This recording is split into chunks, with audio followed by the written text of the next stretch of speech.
Welcome back to Hannity. We now go back to Washington, where the Senate has moments ago killed the House amendments on the government funding bill. The vote was shockingly 54-46 along party lines. Mike Emanuel is live on Capitol Hill with all the latest details. Mike. Well, Sean, good evening. As expected, Senate Democrats were able to strip out the parts of that bill they did not like. The delay of the individual mandate of Obamacare for a year, and also the special exemptions. The House Republicans are trying to remove the special exemptions for members of Congress, for political appointees. Well, Harry Reid had the votes to strip that out as well. Leading up to the vote, Senator Reid suggested that Republicans were creating all of this drama on purpose. I think this is what they want. Remember, they don't believe in government. So what's a real good way what's a good way to really hurt government? Shut it down. This evening, Speaker John Boehner had a nearly 10-minute phone call with President Obama. It sounds like both restated their positions. Boehner saying this is costing jobs, Obamacare, and American families are not being treated fairly when businesses are getting exemptions. Here's Majority Leader Eric Cantor making this appeal earlier tonight. There should be no special treatment for anyone under the law. That is a founding principle of this country. No special treatment for anyone. Equal application, equal treatment under the law. So it's back to the drawing board. A straight government funding bill for a month and a half only will go back to the House of Representatives. House leadership has been coy about their next move.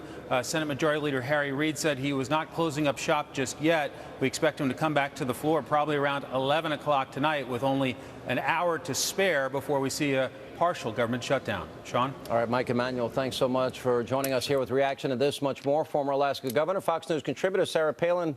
Governor, you know, they voted to defund, then delay, and now they just said no special treatment.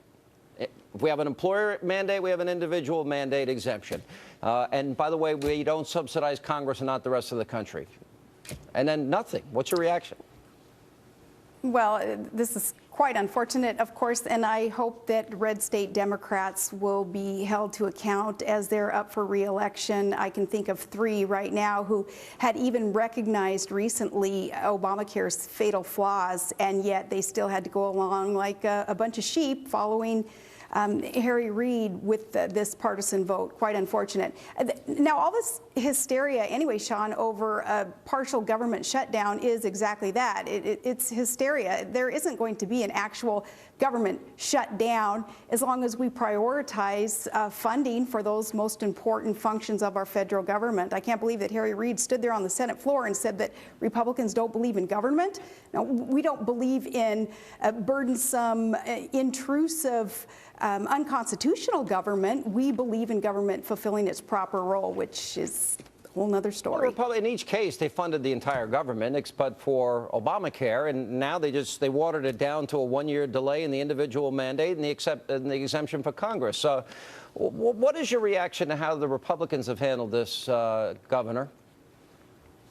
Well, I think Republicans are kind of missing an opportunity here to explain not only more of the fatal, devastating flaws in Obamacare, which this policy, this new program, will decimate our middle class because it's going to make our workforce now a part-time workforce instead of full-time workforce that would require employers to provide health care coverage. So that we're missing an opportunity to help educate people more and more about what Obamacare really is entailing. But also we're missing the boat here on, again, the hysteria of a government shutdown. Remember what happened in the mid-90s with a government shutdown? As you humorously reminded your radio audience today, you said, well, last time, you know, Bill Clinton hooked up with Monica.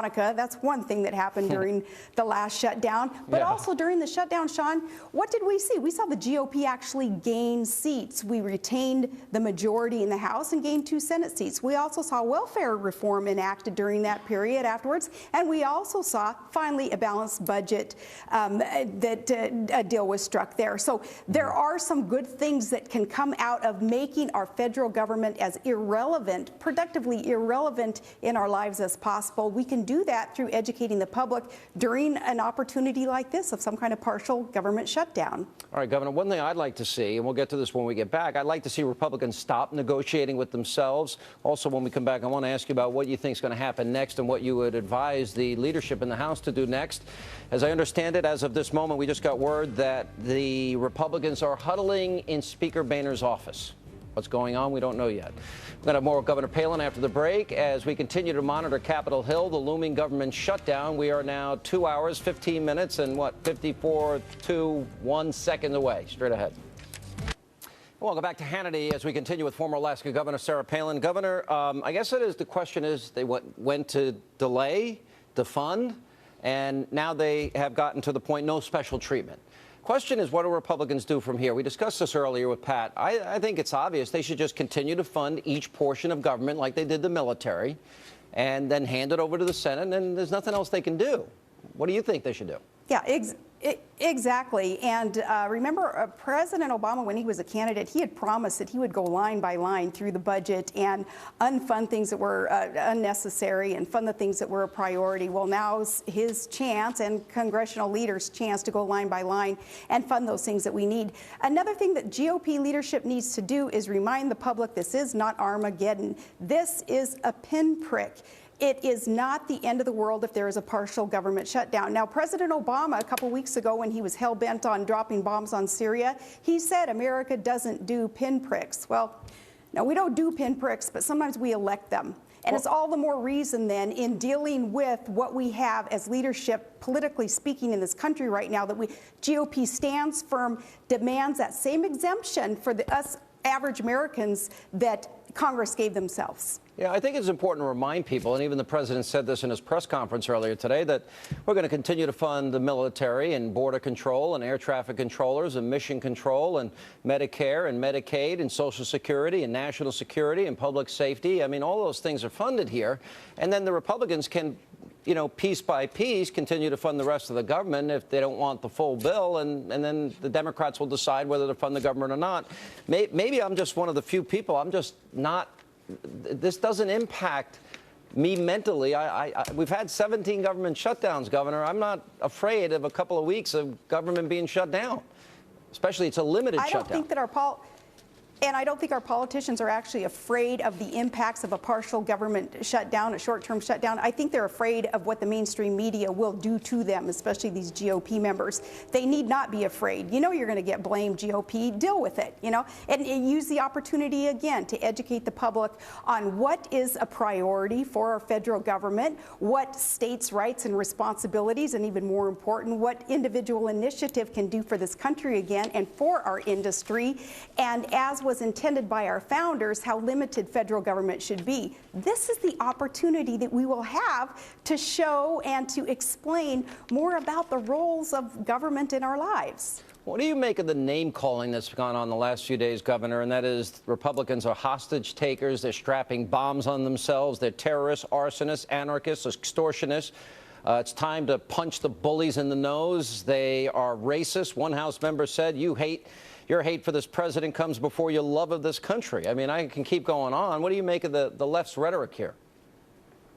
Well, kind of like when Barack Obama had said, you know, you show up at a knife fight, well, we'll bring a gun. And then yet he preaches that sermon to the rest of us to watch our rhetoric, watch our words. Well, he turned tail, didn't he, from that sermon that he's always been preaching in allowing. He is the leader of the free world. And yet he allows via some perpetuation of this kind of rhetoric that is not productive. It doesn't do anybody any good. He can do something about it if he would just kind of rein in some of his boys. Last question. I think the worst thing Republicans can do after they've now tried 3 times in good faith, and the president won't talk to them, Harry Reid won't talk to them, I think the worst thing that they could do at this point is cave, because I think it sends a very bad message to both the Democrats and the president that they can roll over them anytime they want. They were duly elected as well. What do you think the worst case scenario for the Republicans is here? Yeah, it would be to cave. That would be the worst case scenario, and this will impact the 2014 midterm elections. Many fiscal conservatives especially will say, you know, what is the difference between the parties now if they're all going to kind of end up at the same end road with their capitulation and with their expenditures that are unaffordable and unsustainable, especially with Obamacare, what's coming down the pike. So what's the difference? So in these 2014 elections, unfortunately, too many people would just stay home and kind of give up on what the electorate could actually do. Red state Democrats, they need to be aware that we are watching their votes very closely as they're up for re-election. And of course, those members of the GOP also that have seemed to kind of want to go along to get along and not do the job of will of the people that we need done. So 2014, big impacts will be felt with these votes coming up. I think they've gone far enough, and as a matter of fact, further than I ever would. Governor, thanks for being with us. Appreciate it. Thank you so much. Coming up next, we continue to monitor the developments in Washington as we are a little more than 2 hours away from this big, bad, awful government shutdown. And guess what? Your life is probably going to be the same tomorrow. And the Senate just sent back the House sent back to the House a clean CR for a third time. We'll have more on this right after the break. Straight ahead.